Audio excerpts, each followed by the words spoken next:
The biggest change that I saw into marketing after my MBA was now we have everything's online. And so you can measure so much more than you could when I started. That for me has been the biggest change, being able to track ROI and all of the other KPIs that are super important. But there's a lot more that you could track and it feels really powerful now. Whereas 20, 25 years ago, it definitely had a different feel across the business community.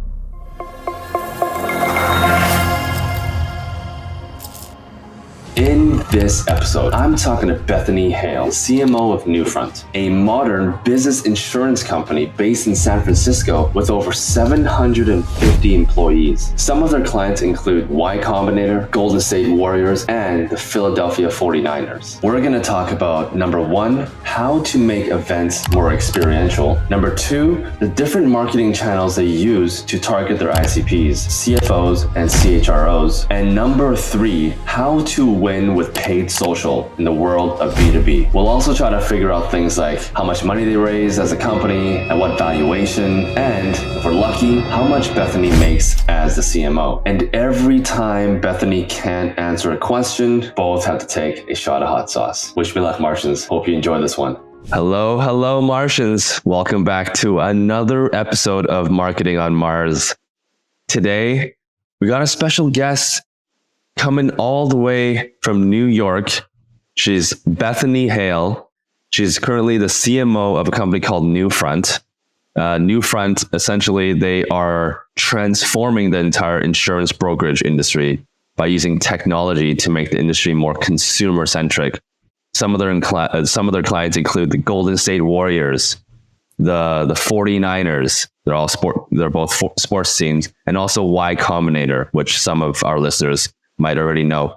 Bethany, thank you so much for joining the show. Oh my gosh, Simon, so excited to be here. That was such a great intro. And I feel like it's all downhill at this point. Like we just peaked. You did it. This is it. No, there's going to be a lot more because we got a lot of hot sauce waiting for us. So I told you during our first intro that basically the theme of the show, we're going to start off with a shot of hot sauce. And as the interview progresses, I want to figure out all the secrets. I want to figure out all the nuggets of how Newfront grew to where you guys are at right now. And you know everything. You touch everything marketing, right? So every single time you cannot answer a question, we're going to try to dig deep. We're going to try to get to the nuts and bolts. Every single time you cannot answer a question, this light will go off. Oh, there it is. I see it. I'm scared. We'll have to do another shot of hot sauce. All right, so that's the theme. What weapon have you brought on the show today? What's your weapon of choice? Okay, I'm so excited to tell you what I brought because I was actually nervous for a few weeks before this conversation. And I was like, maybe I should just get a bottle of hot sauce and dump the bottle out and replace it with like ketchup or something because I'm that like scared of the malfunction that's about to happen to my body. Yeah, it's not going to be pretty, but I did find a hot sauce. It's called Truff, Truff. And I'm a little fancy. And this one has white truffle. Fancy, yeah. It's got white truffle. It's actually delicious. And so my fear, I worked through my fear. This is not ketchup in here. This is like a legit hot sauce. And I tried it the other day and I was like, this is good. Maybe you have opened my life up to a place that I really need to explore further. So we're starting with Truff. I have other options that I also did. So this brought on like a taste test and like all kinds of things for me and hot sauce. You've built a new relationship, a new love, perhaps. But we're going to start with Truff today. All right, we've had a few people come on the show that have had Truff. So I'm going to start on this end of my wall. It's going to start light and it's going to go heavy. So I'm going to start with habanero. It's a new sauce I got from Mexico. I went to Mexico recently. Mr. Picante, which means spicy. It's habanero, and I've tried it. It is actually spicy. Okay. All right. I'll start light for this first one. Okay. I'm going deep on this one. This is good all stuff. Right. Oh, okay. Yours is cheers. Like a baby one. All right. I'm going to come to New York with my hot sauce and we'll see. We'll see. All right. I'm here for it. I'm in Brooklyn, You're so smart. let's be specific. Brooklyn, New York. All right. Well, before we dive into everything, tell us a little bit about your background, where you're from, and maybe, how you became the CMO of Newfront. Sure. I live in Brooklyn currently. I'm in Williamsburg and was here all through the pandemic. It was just a tight situation up here in New York. Never leaving the apartment. So I'm very closed in the space, but I love it here. I've been here since, I want to say I moved in 2004. I came from Michigan originally. So this is a big change for me. Yep. But I've lived all over the course of my career. I worked in Asia for a while. I was based in Singapore for close to 2 years and traveled all through Asia for work. But I had gotten an MBA from Columbia in 2006, which is what brought me to New York City.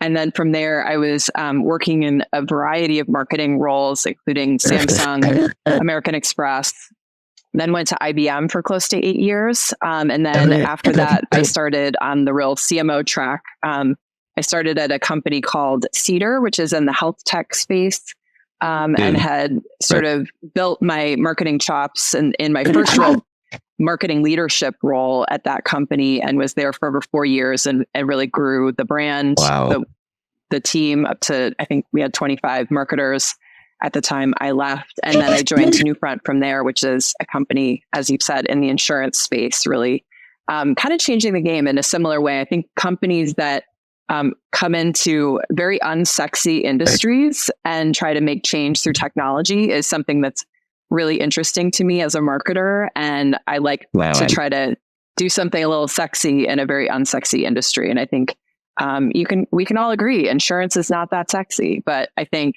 that's what I think is fun about it. I love that. Honestly, podcasting as well for a long time, and there are a lot of, especially business and marketing podcasts, are also unsexy for the longest time. And so I was like, I actually was very close to ending and shutting down. I've told this story a few times, shutting down this podcast because there were just too many marketing podcasts out there. And they all were just two talking heads talking about marketing. There's no authenticity, and it's just so professional. And I'm like, you know what? Let's make it sexy as well. Let's make it hot. And so we made it hot. We made it real hot. Yeah, it is hot. Cool. So you've traveled around a lot. Your entire career has been in marketing. You started off as a marketing assistant at a law firm, and then from there you kind of moved and you've done a bunch of things, worked at Amex, like you mentioned, and in IBM for almost 8 years. You've touched so many different parts of the marketing function. How much has marketing changed since, like, when you first started? Internet and like just kind of performance marketing was just all kind of starting out. You've seen everything, that the whole industry firsthand.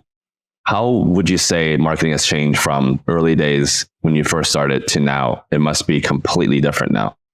Yeah. And you're really aging me. Thanks for that, Simon. Thank you. Oh, crap. Sorry. No, sorry. I'm a veteran now. It's true. I'm like, it's been a long time in this industry. And in fact, I started in PR and I was in marketing at a law firm, as you mentioned, prior to my MBA.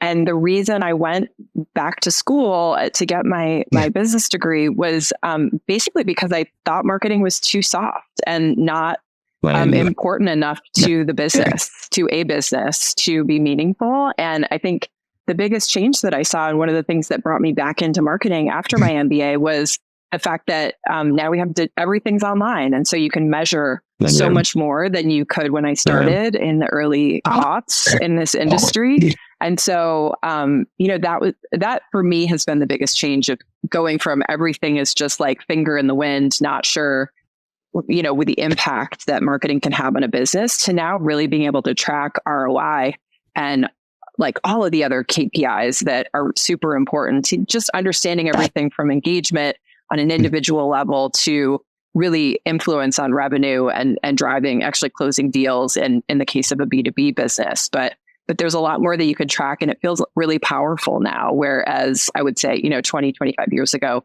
it definitely had a different feel across the business community. talking about tracking, one of the topics that is very hot on the show right now is just performance marketing, PPC, and how when you look back 7 years ago, it seems like PPC worked really well. Everything that we tracked, you can see the ROI, and your ROAS, return on ad spend, would be like 8 times on the dollar back then. Now, tracking seems to be a little harder. Privacy laws are coming out and it's harder and harder. Google wants to ban cookies, right? Third-party cookies. There's a lot happening in the performance marketing space. What are your thoughts? You've probably seen some of this during your time. I have, although in both of my most recent roles, I don't use much of it, frankly. I mean, for a B2B sale, it really, you've got to understand your buyer and what they're searching for. And if pay-per-click is going to be the channel that works best for your sales process. Now, especially recently in the last 2 roles I've had, which equate to at least 5 years of my career, probably 6 years, I'm working in a long sales cycle environment. So it's, you're trying to hit individuals from a messaging and marketing perspective 7, 8, 9 times, put them in the same room with the sales team. Like that's really our strategy. So digital marketing has been more of a surround play of saying like, how do you as a brand start to be everywhere? As soon as they meet with your sales team, a buyer, you're going to want to be everywhere they are on the internet, in thought leadership, on PR, in the news, like all those things. You start to try to surround them. But that's the way that we use those channels. And so it's less about even SEO in some cases, like that can come into play. But it's really specific and targeted how we're using that. So I don't have as much to say. I just am only using it sparingly when it feels like it really makes sense for a specific buying opportunity. Right. Okay, perfect. So let's dive into it. Let's get to understand a little bit more about Newfront. I've kind of explained in short what you guys do. Maybe you can help us elaborate a little bit more. What problem are you guys solving and how do you guys make your money? Sure. Insurance is really complicated. And I think there's not many people, and we're talking business insurance in the case of Newfront. So we don't sell much. We have some private client insurance, but most of our business is property casualty or employee benefits. And that includes 401k programs and things like that. So we sell into businesses, but it's basically, the fact that insurance is so complicated and it's really hard for business leaders to predict risk. And so the problem that we're solving is bringing technology into a really antiquated industry, which in many cases is still being, operated through paper and filing cabinets and fax machines and really complicated language and hard to understand, like opacity, lack of clarity. It's really complicated, as I've said, probably 70 times now. So I'll stop repeating myself. So, I mean, that's really the problem that we're solving. And you see a lot of companies right now, I think there was a trend for a few years where InsurTech was really making this push into the space of saying like, oh, hey, business leaders or individuals, you can buy insurance yourself. You don't need any help through this really complex process. Well, the fact, basically how Newfront approaches that is we understand how difficult some of these decisions and predictions are around risk. And yeah, you could go online and buy some insurance, but how do you know it's the right coverage? And it may be simple on the front end, but then when you actually have to make a claim or your business has been interrupted through a cyber crime or something like that, that is really difficult to predict, then what if you don't really have the right coverage or the right structure? So we don't want to disintermediate the broker. We think the broker is still a really important part of the process. So it can't just be all technology. We say we want to bring technology in to empower a broker to help business leaders make better decisions around their risk management strategies and around their employee benefits. And so that's the way Newfront approaches it. So on one hand, you have sort of the legacy, more traditional insurance brokerages that really lean into the human element, those relationships. On the other hand, you've got really tech-forward InsurTech companies that are just leaning into the tech side. We're somewhere right in the middle where we think the brokers are really important, but technology is needed to make both the client experience better and the knowledge that brokers can bring to bear for clients, make that empowered, really super powered brokers is kind of how we phrase it. Yeah. Have you guys raised any money, or is it fully bootstrapped? Do you know the fundraising history? Yep. So I think we've raised just over 300 million over the course of 3-4 years, maybe 5 years. And then most recently, we did a $200 million round led by Goldman Sachs. Wow. And that was in early 2022. 2022. Wow. Okay, so that was early 2022 when valuations were still decent. Yes. Nowadays, valuation is, yes. Okay. All right. Yeah, because we recently had a company come on to the show. They recently raised 35 million, and that was like the top 4 fundraising deal of the month for 2023. So it's like a lot harder to raise money now. So are you guys technically Series C? Or B? The last round was a D round. It was a D round. Okay, Series D. Okay, so cool. And you said Goldman Sachs was a lead investor. Do you know what valuation that was at? 2.2 billion.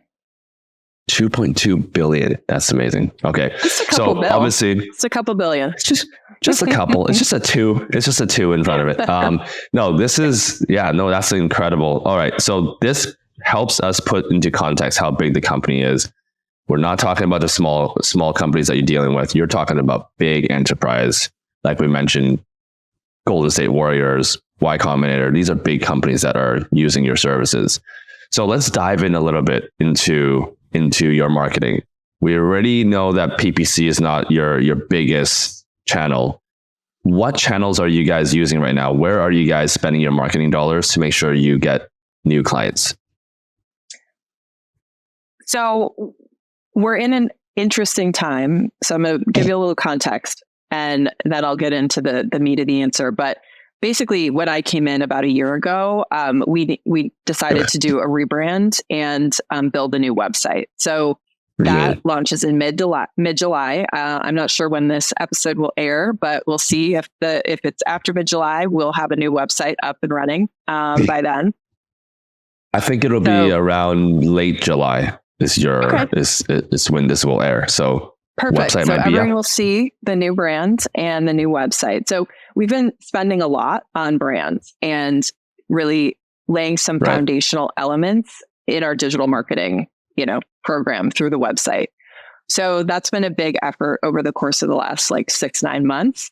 But beyond that, I think events and the experiential program is a big aspect of what we do. I think because if you think about the model, we have insurance brokers who are building relationships with clients. And at the end of the day, this is a very consultative sales process where we are bringing experts in, and marketing is here to provide air cover and awareness in the market and build brand outside of, the company was started in San Francisco. So we've got a pretty big brand presence in San Francisco area and California. But as we grow nationally, we need to build a brand across new markets, including Chicago, Boston, New York, Philly, Atlanta, where we now have offices and individuals who are, working in that space. So part of it, a big, effort is to build the brand. Now, experiential comes into play, and a lot of our budget is going there because, again, it's a very relationship-driven experience for, for these individuals. So I think it's all about nurturing relationships and helping our insurance brokers build those relationships and find new relationships over time. So that's a big channel for us. I think digital, as I mentioned, is a real surround area. So it's a decent amount of spend for us, mostly right now because we're building a website, but email marketing, paid external, paid social, paid boosts of our thought leadership is pretty big for us as well. And then we're spending a lot on paid social. Yep. Like where? Which channels would you be on? LinkedIn is the big one for us because we're targeting, business buyers. The relationships we're trying to build are with CFOs, CHROs for the most part. There's some other individuals, general counsels, things like that are really important for us to gain traction. But So that's LinkedIn is a really great spot for that. And then I think, from a PR perspective and thought leadership perspective, again, this is a consultative sale. Our brokers are experts in their individual industries and in their space. And so highlighting them as thought leaders, both through the event strategy and through PR and our own content, is a really big play for us. Yeah. No, I see we've had about 60 C-suite / founders come on the show, and we're hearing the same thing. Events and especially experiential, when you can separate yourself from all the other events that are happening, because everyone's coming back to events in a big way. If you can do something interesting, like we had a CMO come on, and what they did was they brought all of their potential clients or leads or prospects and their existing clients, and they brought them into they rented out a whole theater. So where you can bring your kids, you can bring your spouse or whatever, and they had a movie night, and they had like popcorn machines and entertainment and everything, so the kids can roam around. And so that apparently that was very, very big for them, because no one else had ever done that. And I think, experiential, I like what you use, and I like all the words that you're using: spicy, turning it hot, all these things. You got to do something different, right? Otherwise you're just like another Me Too events. There's been millions of events that's been done, right? So you got to do it. You got to do it in a unique way. So I like that. So recapping, you got events, you got paid social. Those are the two main channels you guys do a lot in terms of emailing as well to nurture, and newsletters, or not as much?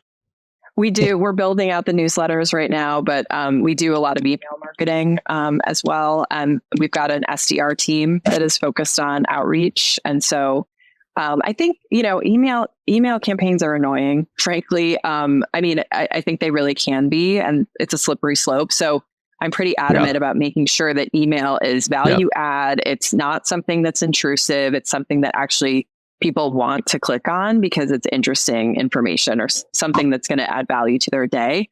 So, I have a pretty high bar for that. And I don't know if we've reached that bar, but we do, we have agency support there. And we also, so we're leveraging that channel, which you could call free, but, you're really spending the money on building great content to support all these channels that you're using, even if they're, not necessarily paid channels. What about podcasting? You need some competition, is what you're saying. You're looking for competition. For me, out of, selfishly, I wanted to be a better leader and a better CMO. So I wanted to start a podcast where I only interviewed founders, CMOs, and CEO. It was purely out of selfish reasons. Ended up building great relationships, recorded great episodes, but I can talk to who I want to talk to. And for you, if CFOs and CHROs are your target audience, I feel like you can create some pretty amazing content around that. Agreed. And I think you've got to have a high bar with high podcasts bar, as for well, sure. Right? Like there's so many bad ones, as you've mentioned. We aren't doing that yet. It's something that my head of content right now is talking about on a weekly basis of we should be considering this and bringing in our clients and prospects and, interviewing experts in their respective areas. I love the idea, and I love podcasts. It's a personal vehicle that I use all the time in my personal life, just as entertainment and gaining education. But yeah, as you probably know, it's a lot of work to set that up. So I think that'll be a next year project, if we get there, because this year we've got the brand and the website and a few other big product marketing is a big thing for us as we build out our tech platform. So, but I love the medium. Yeah. And exactly like you said, like you like podcasts mostly for entertainment. And so then I thought about it. I'm like, I also do the same thing. I spend so much time watching content for entertainment purposes because you want to escape and you don't want to just always you don't want that formal feel anymore. And so I stripped away the formality. I stripped away everything except for the educational side. So we talk a lot about educational pieces, but it's all fun, mostly fun. So maybe that's something there. How much do you guys spend in marketing? on a monthly or annual basis? Well, you're probably going to make me drink some hot sauce for this because I can't give you an exact number, but I will. Yeah, I see that. Okay. Oh, there you go. Fine. There you go. I see the light. I see the light. I see you. Some caveats. I knew it was coming. Yeah, but what I can say, and I will take my hot sauce shot like a woman, but I think best practice is to spend between 5 and 10% of your expected revenue on marketing.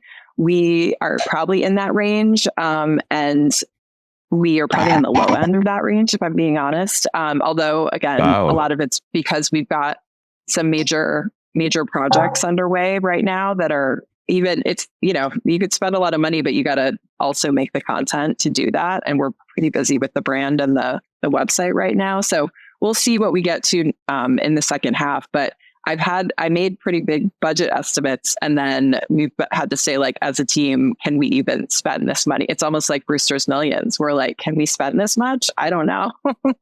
We have a lot of work to do.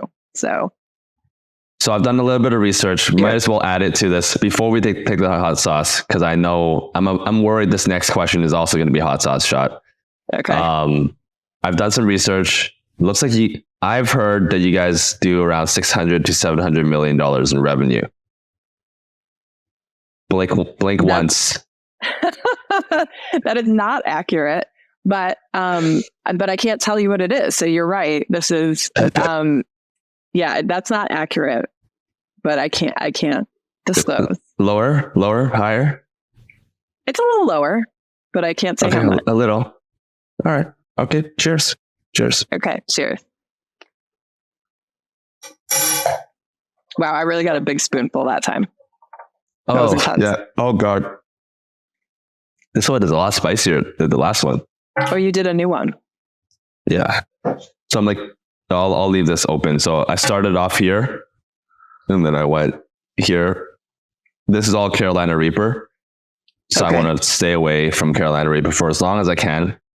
So hopefully everything else is going to be answerable from now on. I feel like a lot of pressure. It's all on my shoulders now.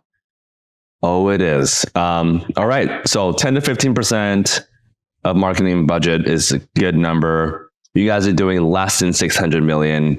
You said slightly less, so we can probably ballpark between 300 to 500 mil. You're good at this. You're not even just stoic. Yeah. And I said 5 to 10%. Look, 5 to 10% is probably best practice. 5 to 10%. Yeah, exactly. And do you include your sales? Because you do a lot of sales outreach as well. Do you include SDR and sales outreach as part of your marketing budget, or is that separate? It is separate, but I'm kind of including it for this estimate in my mind, because I think a lot of times, in my last role, I would have included that in the marketing budget, because they're doing a lot of email outreach, a lot of paid social outreach that is even separate from what marketing's doing. So it's kind of included in the same sort of genre, if you will. And okay, so you said I want to focus on events and experiential, because you said this is going to be your biggest bucket in terms of expense. What percentage of your marketing spend do you think will go towards events and experiential? It's probably 60%. 60%. Okay, so it's going to be a lot. What is your approach and philosophy when it comes to events and experiential? Curious to hear how you see like an ideal experiential event that's just going to like knock it out of the park. What does that look like? So again, you want to be aligned to your buyer. And for us, for our clients, we're building relationships with CFOs and CHROs for the most part. And so, I think it's really understanding what drives these individuals to actually show up at an experience. Right. And part of it's relationships, some of it's networking ability, some of it's thought leadership and what they're going to learn. I think that's kind of a recipe that we've been able to follow a little bit, but what that looks like, and to your point about the event that was like, bring your kids and rent out a movie theater, I think you also need to show up in a really different, authentic way that appeals to people. In the insurance space, there's a lot of sports that people are leaning into. And so it's pretty common for big insurance companies or brokerages to plaster their name all over a sports institution and have partnerships with Major League Baseball and the NFL and rugby teams and Formula One, like across the board. Sports is like a big space for insurance. And so, and even Newfront, we've got relationships with, the 49ers and Warriors and things like that. So, it works. And that is a great time to bring clients to a sporting event and have great dialogue and build relationships. You're spending an afternoon with these individuals. So like we have a suite at the Chase Center, which is also, bringing in concerts and music, which for us is like a little bit different in the industry, but, sports plays. I think music is a great opportunity for people. But beyond that, I mean, we are showing up at conferences, we're putting people in thought leadership and main speaking roles.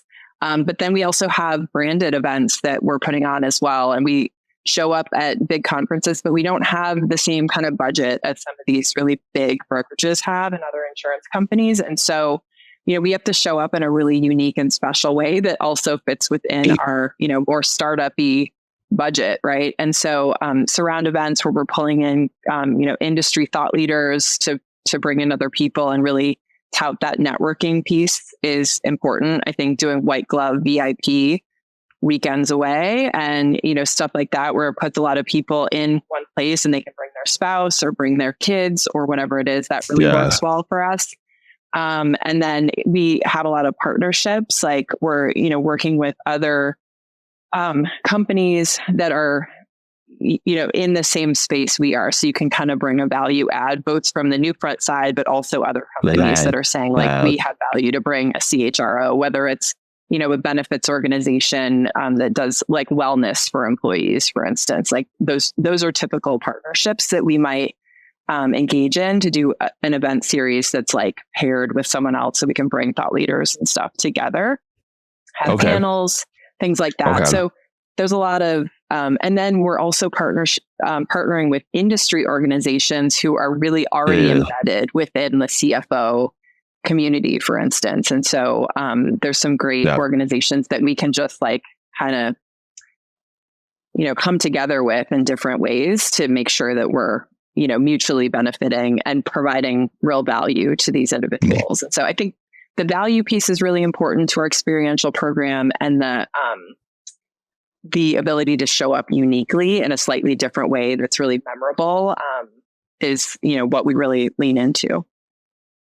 Okay, I want to hear your ideas of what would be considered unique. We'll dive into that. But before that, CHRO and CFO, they seem to be very different personas. Would you create a separate event for each one, or would you want to bring them together for them to mix and mingle? What would be your strategy?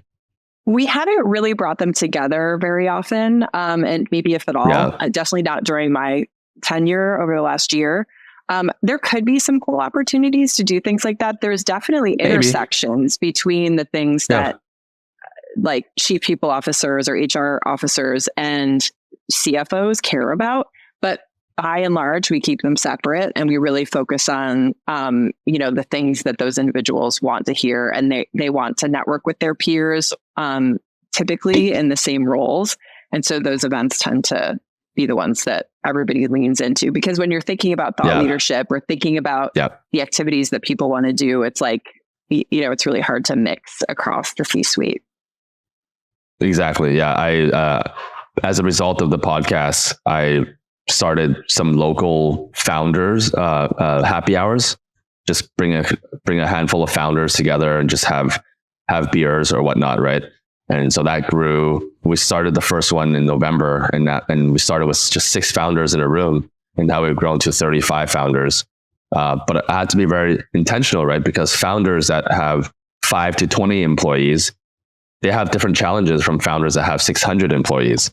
So you can't bring the large founders and small founders together in a room. So I had to be very intentional.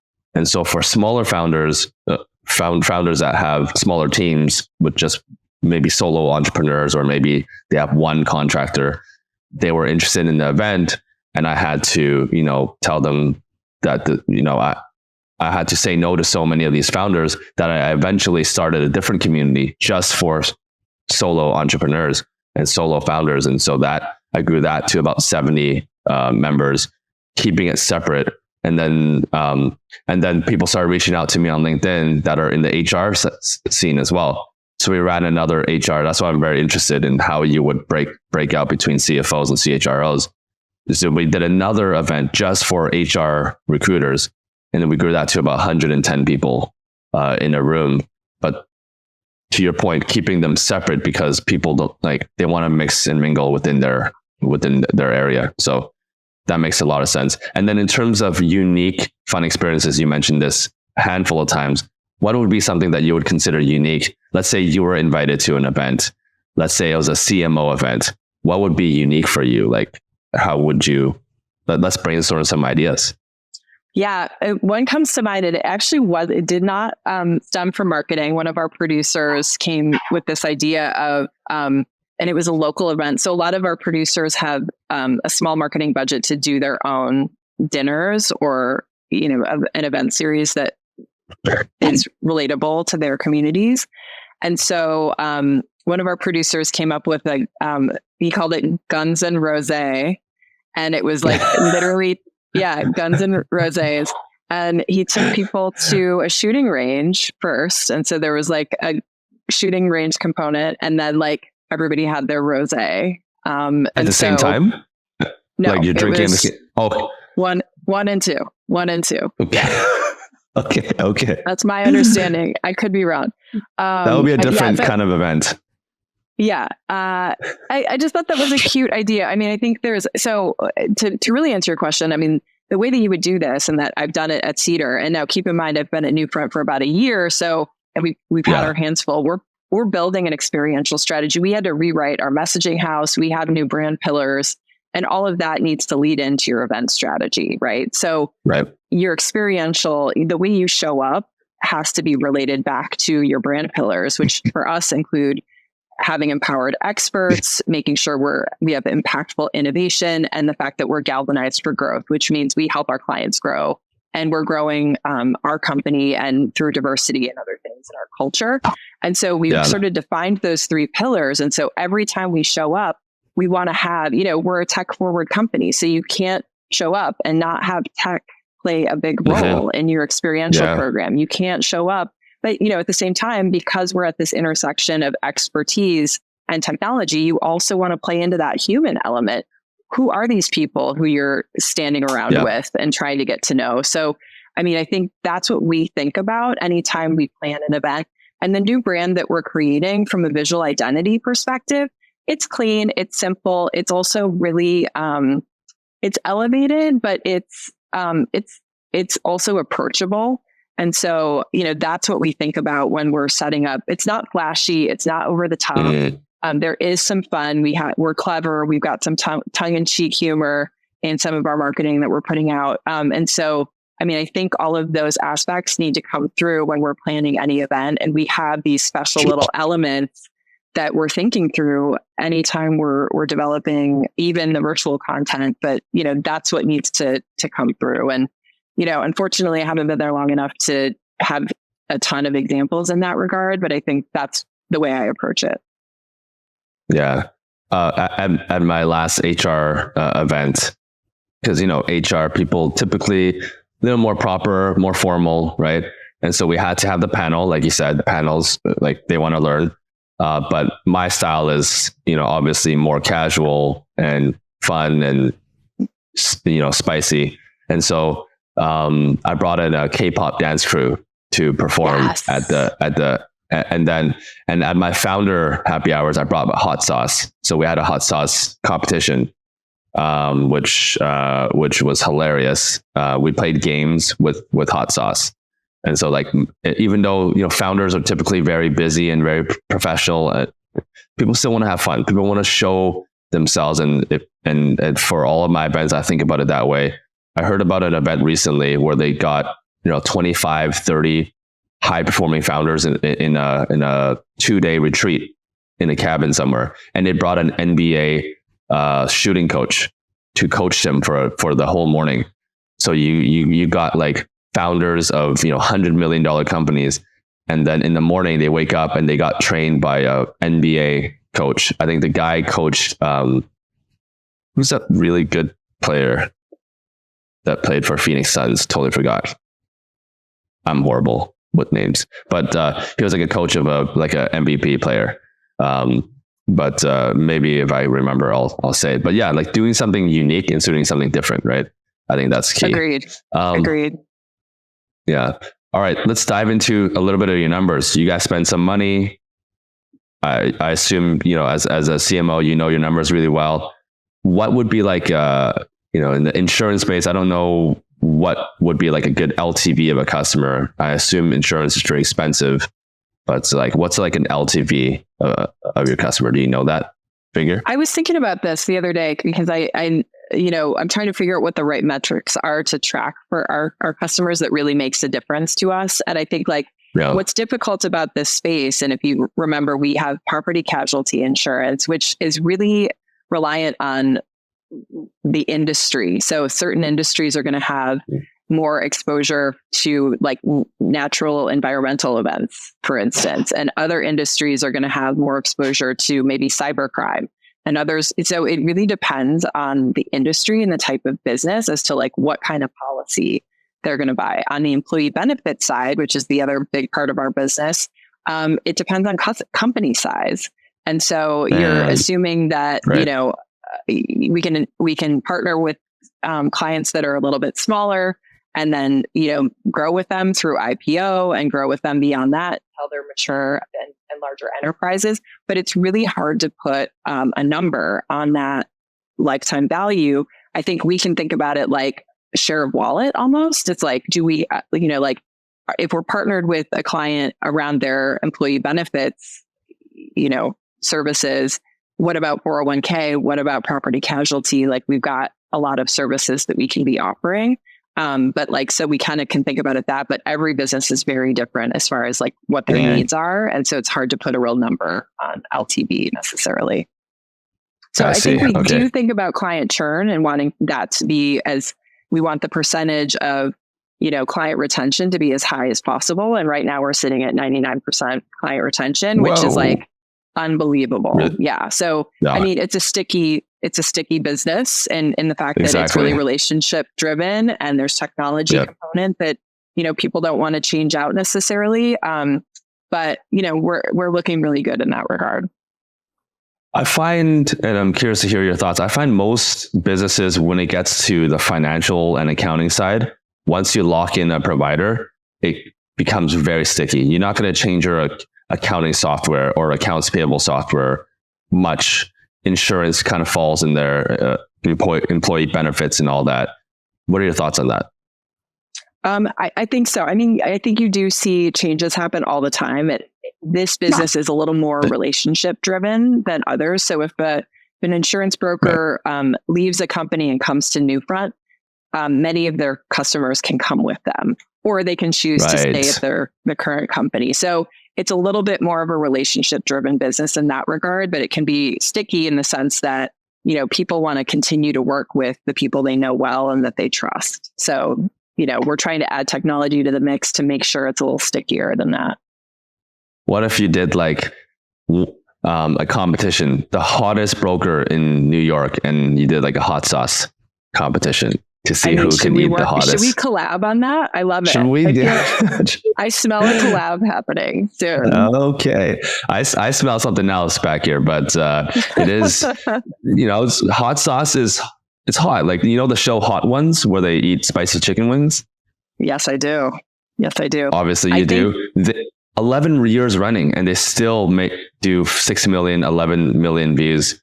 And it's the same content over and over again, kind of. Different questions, different guests. People just love the authentic reactions. Speaking of which, we have additional segments later, which will force you to take more hot sauce in a few moments. But before we move on, maybe let's talk about. We talked about different channels already. Which of your channels is the best performing in terms of CPA or ROI? Yeah. So again, we're looking at multi-year relationships and multi-month sales cadence in many cases. I think the closest we get to a return on investment that is like very closely related to deal volume and revenue is our experiential strategy. That's why we put so much money and attention into it, because you're kind of closing deals at that last mile, which is like putting people in the same room or in the same environment. And, that's how deals get done. That said, maybe in the meantime, they've been to the website, they've seen our emails, there's thought leadership. That's why the relationship got introduced. So what we're really measuring is lead source in many cases, pipeline influence, how many touches that we've had with various individuals or various companies, and, tracking that over time to just see what, how many touches it takes, what's our deal velocity, how much revenue is marketing actually influencing, and, tracking that is something that's, high priority for us. And what is your CPA? What is your cost per acquisition right now? Again, depends on channel, but I would say, I'm going to have to take hats off on that. I don't know off the top. Oh God, there it is. The flashing light. Okay. I'm going to have some PTSD. I know. Yeah. I'm triggered. I feel triggered right now. All right. Just because you feel triggered, I'm going to up the spiciness level. This is going to be Carolina Reaper. Let's see how it goes. I feel like I'm cheating a little. This truff is not bad at all. Have you tried this one? I'm going to take this and I'm going to bring this to Brooklyn, and we're going to drink this. Okay, I'm ready. I'm ready for it. I have not tried that, but I heard it's sweet. So it's kind of sweet. Yeah, but it's hot. But next time I'm going to go harder. Okay, right. Cheers.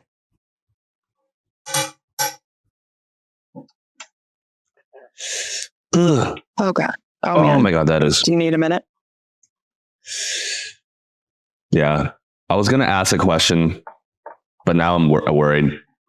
I'm going to tell you a story while you're in pain, because it reminded me, you brought up hot ones. When I was at Cedar, the company before Newfront, one of our investors was Ashton Kutcher, and we were really excited to invite him in. And when he was in New York, he was like, I'll let you know when I'm in New York and I'll come talk to the employees at Cedar. So we found out he's in New York, and he came and he sat in our little Soho living room. We had like a tiny Soho office that, like we could probably fit 50 people in this one room.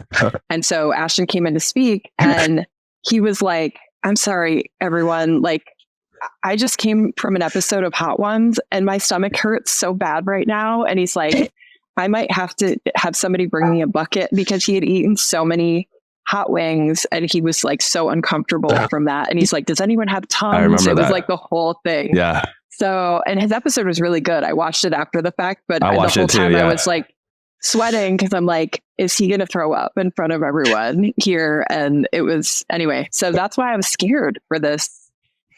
That's why I went easy on myself with the truff. Yeah. Well, his stuff is like this times 5, times 6. So I've had the bomb and I've had the last dab. I've had both of them, and they're so painful that it feels like the skin on the top of your mouth. It feels like the skin in your mouth is peeling off. Like that's the feeling you get. It's not good. Luckily, we did not have that. I was going to ask you how much money you make as a CMO, but I don't know if I'm going to, let's talk about, why don't, instead of that question, why don't we talk about like just the importance of knowing your worth? Let's talk about that instead. Like how important is it, women or male, or like how important is it to figure it out, and how do you figure out your worth?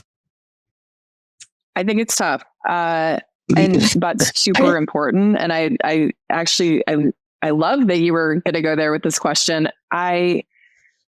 It's been hard. I mean, I think people don't talk openly about what they're willing, what anybody's willing to pay or what they demand. I think with pay transparency now, starting in certain markets, it's not, necessarily nationwide. Like maybe you can get some insight into what a given role is demanding or will pay or, whatever, but it's really tough. And so I think people have to have more open and honest conversations about like, what is a pay range for this type of role? And, how do I know, how do I negotiate? How do I ask for more? I mean, my strategy is just to like ask for a number that I think is kind of ridiculous and like just see what happens and like see what's said. But I think now, like companies are coming in saying like the median, range for people in this market with this experience level, with this, credentials is in this range. And so we're looking to be around that point. And so, you have to take that into consideration as you're negotiating and do your own research in that regard. But I think knowing your worth and like making that, feeling confidence in that, it took me a long time to get to a point where I was not only feeling like I, wanted to make a certain amount, but also, and felt like I could command that. But I really focus on like being an expert in what I do and coming in and adding value in every conversation. Like they're not paying you, I'm getting paid to add value. And as soon as I stop adding value, I will not have a job anymore, by the way. So it's like, as I've moved up in the ranks, it's like, maybe I can demand more money, but there's definitely a lot of expectation behind that. And what you have to deliver as a professional is, you got to focus on that constantly. And so I do, sometimes I make decisions and I'm like, will I be fired today around this decision? And if the answer is no, I'm like, all right, I think I'm going to go for it. So, I like to have conversations about comp and worth and what you should be asking for. And I think everybody actually, I've had several leaders and CEOs that I've worked with say, go out into the market and see what the market's bearing. Take calls with recruiters, because that's actually the best way to figure out your value is take a recruiting call and see what these jobs are offering for, what's the market offering right now? If you're unsure about, what a CMO should be making in a given industry or in a given space, like take a recruiter call and see what's out there. So that's kind of how I try to keep current with that stuff. Yeah. How are we doing for time? I know we're supposed to end right now. You got another 7 minutes? Yeah, I'm here. I'm here for you, Simon. Okay. Thanks. I was gonna dive into this one because right now we're living in a pretty interesting world where there's like we're living in the midst of a looming recession, AI, and just overall the investor landscape is tough. Interest rates are high. Companies want to cut back, and maybe they're not willing to budge and pay what people are worth. And on top of that, a lot of layoffs recently, right? So what advice would you give to someone who's looking for a job? They know their worth, but companies are not willing to pay them what they're worth. At the same time, they need a job. What advice would you give to these people that are kind of battling these two demons at the same time? Yeah. I've been there. I've always had to, pay my rent first. And for the first half of my career, I basically took the job. I always took the job that paid the most, even if it was just like a difference of $5,000. I was like, I need that to pay my rent and pay my student loans and, all the things that I had to accomplish. So, I've been there, and I've actually also taken a job to, in the short term, pay my rent and then like continue to look for the right opportunity that really was going to advance my career in the ways that I needed to.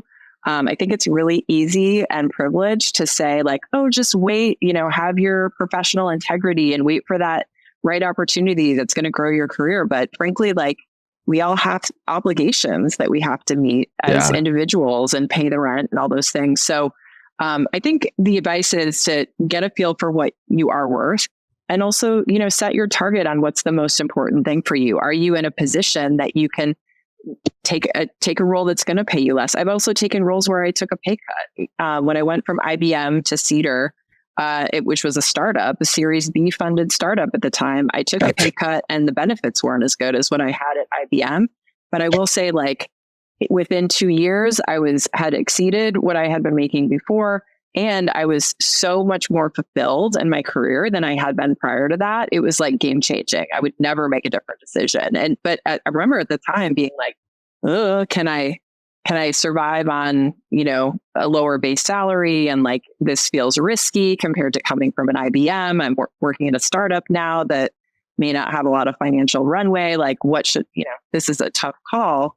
So I've never made a better call in my life. So I think it's just a matter of like prioritizing what you need to do right now to keep yourself whole financially, but then, think about the career trajectory. The other thing, you've probably seen this a lot, Simon, and I do it as well. Like when you think about your total comp, like I do advising on the side. I've had a side hustle, my words, but I've had a side hustle for years, and I'm very open with my CEOs that I'm working with on that. But like people see the work that I've done for Cedar and Newfront, and they're asking me like help give advice on brand, I'm just interested in that space. So, there's ways to take the job to pay the bills, but still keep yourself creatively whole and motivated and fulfilled. And so, I've had to do that stuff in the past too, because we're putting a lot of emphasis on the job being all the things like, oh, it's my professional aspiration and it's like my life fulfilling dream and it pays the bills and I make $1 billion and all this stuff. It's like, maybe it's not all in the same package. You got to be kind of open to a flexible situation that meets your needs across all the spectrum of your needs, including financial. So true. Taking a job that's potentially lower paying that you would want doesn't mean that you don't value yourself. If you have to pay the bills, you take it now, but you can still think about your worth on the long term. This job that you're going to take is not the end of your life. This is not everything. Right. This is not your whole life. There's a lot more. There's a bigger picture behind that. I've taken a lot of low paying jobs as well in the past, but I always thought about my worth in the long term. And that's what's important. All right, we're going to move to a new segment. This new segment, I didn't tell you about the segment because we just started it 3 episodes ago. Hasn't aired at all. Okay. Yeah. So this new segment, I can tell you the backstory behind it in a separate time, but I'm going to tell you 3 jokes, 3 marketing / business relating jokes. If you laugh at any of them, you take a shot. And if you don't laugh, I will take a shot. All right. These are some jokes that I found decently funny. And so I'm gonna give them to you. Are you ready? Yeah. All right. I can't wait. All right. So last year, I don't know if I told you, but last year I tried starting a monkey breeding business, but it failed. Like, because I was only using male chimps. Okay. It's a good joke, but I'm not laughing. It's a good joke. All right. Okay. Stoic. I like stoicism is important. I love telling dad jokes. Sometimes he even laughs. Okay. All right. You got me on that one. I really got you. All right. So for a second. All right. If you don't laugh on this one, if you can successfully not laugh in this one, we'll call it even and we'll both take the shot together. All right. Okay. This is the last one. All right. My doctor told me I got to stop drinking so much alcohol. And I said, why? He said, because I'm trying to examine you. Oh my God. All right. That was not a laugh. It's funny because it's true, actually, where you're like, I know some doctors on call where I'm like, not good. Not good. All right. We'll do it together. We're doing it together. One of 3. You promised me a hot take that I had to tell you. I have a hot take. Yes. You have a hot take? Okay. What's your hot take? Let's talk about it while we're taking hot sauce. I'm ready to do. Whoa. All right. I'll do it real quick. Yeah. Cheers. I just went for it. That was so rude. Yeah, that was. It must be a New York thing. I'm sorry. Yeah. It's just the me thing. I'm 5 minutes late to every meeting and I do hot sauce whenever I want. Whenever you want. So what's your hot take? Oh. Let's hear it. Okay. I have 2 hot takes. One involves you, but the first is, and this is a hot take because it's a lot of controversy. I am a no to the Oxford comma. The Oxford comma. Is that the semicolon? Yes. No, it's, person, place, comma, or thing. It's like, when you have items in a list, do you place a comma before the and if you've got more than, do you see what I'm saying? Yeah, I'm a no to that. It's very controversial. I'm also a no. Okay. That's a hot take, and you just watch out, because now you're going to get hate mail for this podcast. Just because you said, I guarantee it. There's some very, very passionate people who love the Oxford comma, and it's like a big marketing controversy. So I'm calling that out. Secondly, I was thinking about this show, and I love the hot sauce, but I was as I was prepping, I was like, now if you could do this if you did a spinoff with tequila, like, I'm there. And I think it would be funny, because as people got a little buzzed from the tequila, now you've got a thing going with the hot here, but I say, every quarter you could just do like a spinoff. Tequila, you could do mezcals, you could talk about the different thing, but you got to do, instead of a shot of hot sauce, just go hardcore with the alcohol. Oh, right. I actually got inspired by this dad joke segment from a show where two people sit across the table. It's literally called, the channel is called Dad Jokes. You should search it up. They just tell each other dad jokes one at a time. And if you laugh, you take a shot of tequila, and they'll finish in one sitting. They'll finish a whole bottle of tequila. Two people. Oh my God. Okay. It's a 30-minute sitting. Search it up. Yeah, I would love to do that. I was worried that the hot sauce is a little bit more like, it hurts you right away and then it's gone. Whereas you will get more and more buzz as the show goes on, and you might say something that's not, 100%. No bueno. No bueno. That's what I like about it. Yeah. Oh, really? Can you be the first? I'm so excited. If you start this spinoff, I'm in. Tequila's my jam. I'll start it with you. I'm excited, and I have a joke for you. Okay. Okay, I have a joke. Let's go. Knock knock. Who's there? Nanya. Nanya who? I'm like, do you know how to do a knock knock joke? Nanya business. Right. Oh yeah, Nanya who's there? Oh, Nanya business.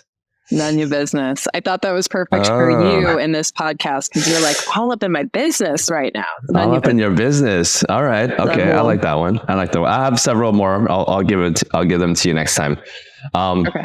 We're 10 minutes over, but I wanted to just kind of ask you real quick. Like you've worked at big companies, successful CMO, and you just seem like you have such a good head on your shoulder.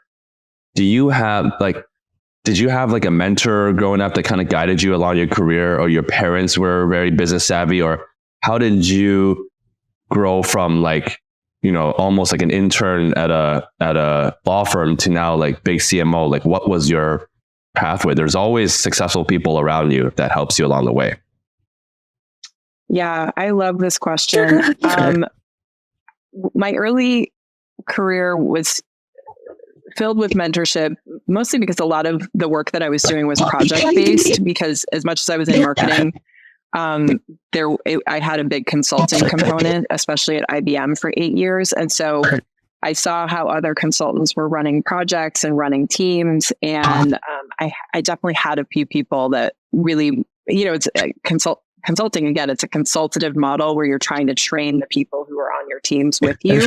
And in fact, now in marketing, anybody who has a consulting background is like, speaks to me a little bit, because I know how that training works and how, it is a very relationship driven business where you're training. That's your background? That's my background as well. I find agency, I've heard this said time and time again, if you don't know what you want to do, go join an agency, because you're going to learn 3 years of experience in 1 year, and you're just going to fast track your career. You're going to learn communication skills, team building skills, just overall empathy for your team, your client. I heard that's the best place to start. So I'm with you there.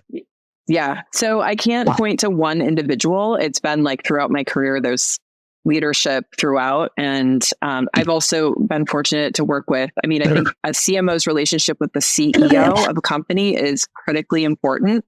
I often, speak to CEOs if I'm, working with them and say, I'm the fairy godmother to your Cinderella, because at the end of the day, startups, especially marketing is there to really put the CEO up on a pedestal, and they're the belle of the ball. And, what marketing does is sort of surround them and make them, elevate in the moment.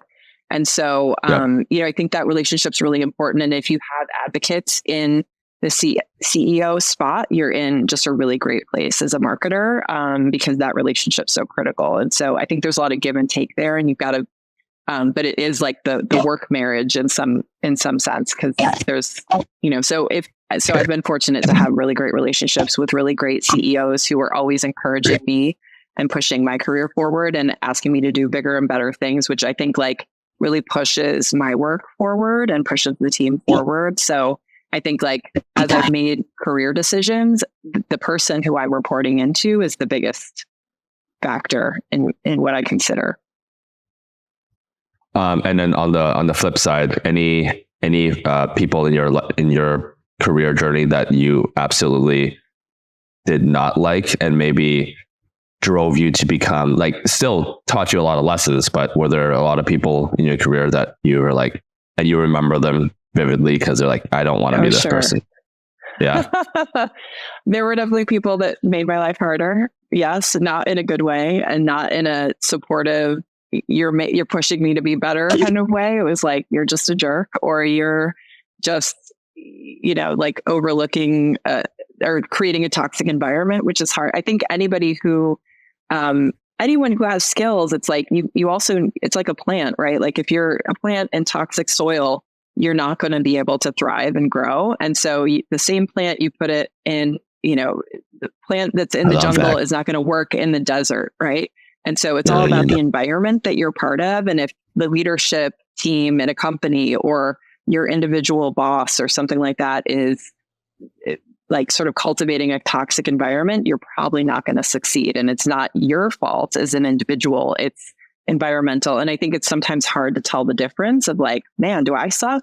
Or is it like this environment that I'm in that is not really allowing me to exceed in certain ways? And so it's not about placing blame, but it is about finding a great environment and great leadership that can support your career journey versus, hinder it in some way. And it's important to be able to identify that. So yeah, I've had some toxic environments and places where there were people that, made me want to leave and move to another situation. But,